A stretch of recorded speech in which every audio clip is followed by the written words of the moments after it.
I was halfway through a $300 steak in a room that carries my name when a crumpled scrap of paper slid under my plate like it was sneaking through customs, 4 words scratched in a shaking hand. They killed my sister. I kept chewing because that's what you do when your heart drops and your face can't. I looked up and saw the server who'd been taking care of me all night, Marcus Washington. Steady posture, careful eyes, the kind of calm you earn from surviving people with power. He didn't blink when I ordered the most expensive cut in thrift store jeans and a second-hand jacket. He just said, "Excellent choice, ma'am," like dignity still meant something in a room where money usually tries to speak first.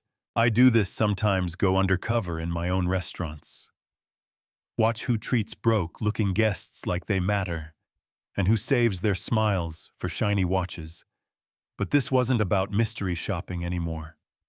This was a flare fired straight through the ceiling, and I could feel an old anger wake up, the kind that remembers bosses who cornered me near a walk-in and HR forms that vanished. You know what I mean. You know what? The manager, Richard Hoffman, was doing his victory laps around the dining room. Big shoulders, bigger ego, that predator stillness. When he stopped to watch a person, instead of a table every time he drifted near Marcus, I saw the tiniest tremor in Marcus's hand. Not fear so much as a calculation. What to say, what not to say, how to get through one more shift without making a scene that would be used against him later. When he cleared my plate, he asked if everything was to my liking. I said perfect, and I wasn't talking about the steak. I folded the note into my sleeve and left a tip that said, "I see you," without saying too much out loud. In the parking lot, under a humming streetlight that felt a size too small for the dark, a black SUV I didn't recognize idled 2 rows over. I pulled out. It pulled out. I took 3 unnecessary turns. It took 2 of them, and when it peeled off on the third, I let out a laugh that didn't sound like joy. Just pressure leaving the system so the pipes didn't burst. Yeah, that happened.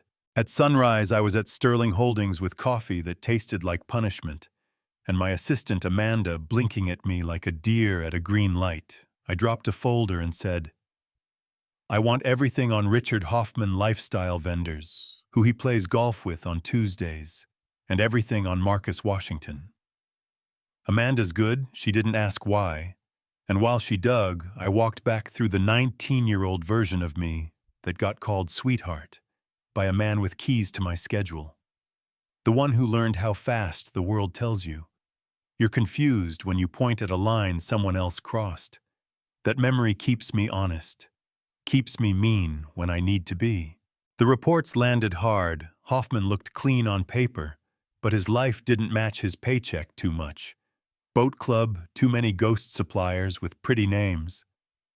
Meanwhile, Marcus had a business degree, excellent grades, and 3 years in a server vest because his twin sister Monica had died in a late-night kitchen accident. 2 years back, slipped on oil, fatal fall, 2 witnesses closed. My teeth clenched at the word accident. You don't run a kitchen for 2 decades and not know when a story smells wrong. We tracked down former staff Jennifer Martinez, a hostess who stared at her straw like it owed her money. Said Monica was careful, meticulous, wore ugly, non-slip shoes, like a uniform, asked questions about invoices that didn't add up. Second-rate ingredients in first-rate boxes. Hoffman told her to mind her lane. A week later, she was gone. We met Roberto Silva, a former assistant chef, with forearms like rolling pins, and a quiet voice. He confirmed the shell games, the threats, the way Hoffman made fear the house seasoning. And he told me Marcus had been documenting dates, photos, audio patient and relentless, waiting for someone with enough weight to move the rock. That night, I walked into Sterling Prime as myself, not the thrift store version, the $1 billion one black dress hair, done the kind of presence that makes a bully check his tie. The recorder in my clutch, smaller than a lipstick, but louder than any alibi. I asked to pull a few staff for private check-ins about culture and training. Hoffman couldn't refuse without announcing he had something to hide. Stories lined up, same rhythm, same hands shaking. When his shadow crossed a station. When I rose to leave, I told Marcus service was excellent, loud enough for the room, then low enough for him alone. Justice may be slow, but it always comes. He didn't smile, didn't nod. He just set down a plate like he was planting a flag. That's when the twist started to show its teeth. We were not just dealing with a greedy manager cutting invoices. We were orbiting a man who thought he was untouchable, and maybe connected to people who liked the restaurant business because the numbers can be massaged. If you know where to press, the same black SUV showed up on my drive home like a punctuation mark, and I decided if I was in a fight, I'd rather throw the first legal punch. The next morning, I hired Daniel Rodriguez, a private investigator, who treats evidence like architecture. I looped in Jennifer Walsh, a federal prosecutor, who believes in slow justice that doesn't tip over on appeal. And I called Sarah Chun at the Chicago Tribune, a reporter who doesn't trade truth for headlines. We set a plan with boring parts that matter, warrants written the right way, surveillance placed where gossip thinks it's safe, vendor chains mapped until the paper trail started to glow. The hardest move was the quietest. I asked Marcus to meet Daniel after shift. No heroics, no movie speeches.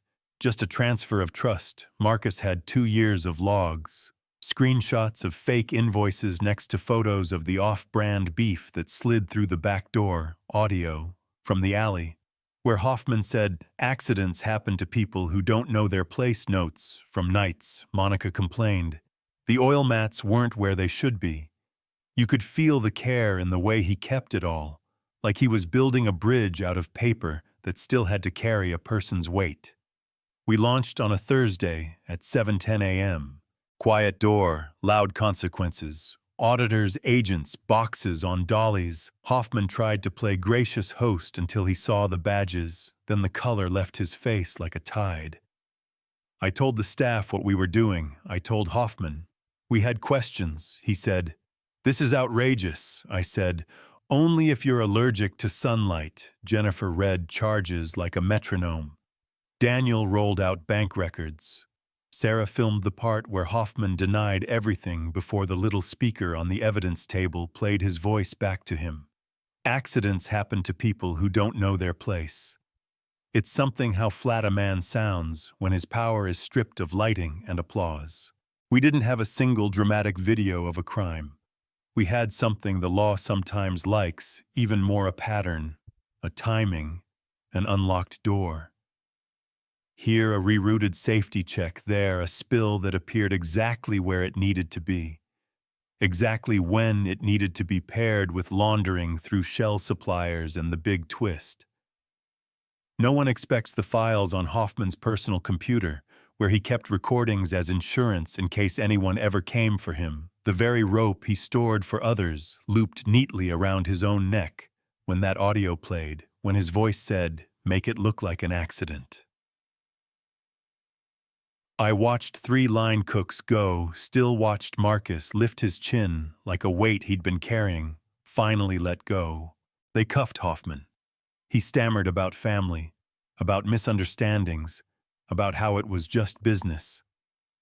Marcus didn't raise his voice. He just stepped forward and said, "My sister had a family too, and she did her job. She told the truth. You took that from her because it cost you money." "What that costs you?" The room was church quiet, not because we like seeing people fall, but because sometimes fairness actually finds the door, and you can feel the room learn something at the same time. We rebuilt from there, not with new paint and a press release, with a culture you can test. Anonymous reporting with real teeth. Open books on vendor contracts, managers trained by people who've worked the line the night shift. The door. I asked Marcus to run the Chicago division. He said yes on one condition. We start the Monica Washington Memorial Fund to help families and staff caught in the gears of power, legal help, emergency cash therapy. When you've held too much for too long. Done, I said, and meant it. 6 months later, we reopened under a new sign, Monica's Table. And the feeling in that room I can't fake, that people breathing easier, standing taller, laughing in a way that isn't afraid of who's listening. Here's the part some of you will debate. A week after the reopening, an anonymous envelope arrived with a photocopy of an old supplier invoice circled in red. A date that shouldn't exist. A price that didn't make sense, very small, very intentional, like someone tapping a glass from a dark corner. It made me ask if Hoffman was the whole story, or just the most visible part, if the chain of bad actors runs past our front door and into boardrooms with nicer rugs. I don't have that answer yet. But I'm not pretending the question isn't real. If you stayed with me this far, tell me where you land. Is undercover testing fair, or just another lie we tell ourselves to feel righteous? Where's the line between justice and revenge? When the person who hurt you smiles into a camera like they didn't have. You've seen a boss abuse their power, and what did people around them actually do? In theory, in real life, drop your story, push back. If I got it wrong, add what I missed. And if you want more true-to-life stories where power gets challenged and truth shows up. Slow, sometimes messy, often, but shows up. Hit subscribe, share this with someone who thinks a restaurant story is just about food. And keep your eyes open, you never know whose note you're going to find under a plate.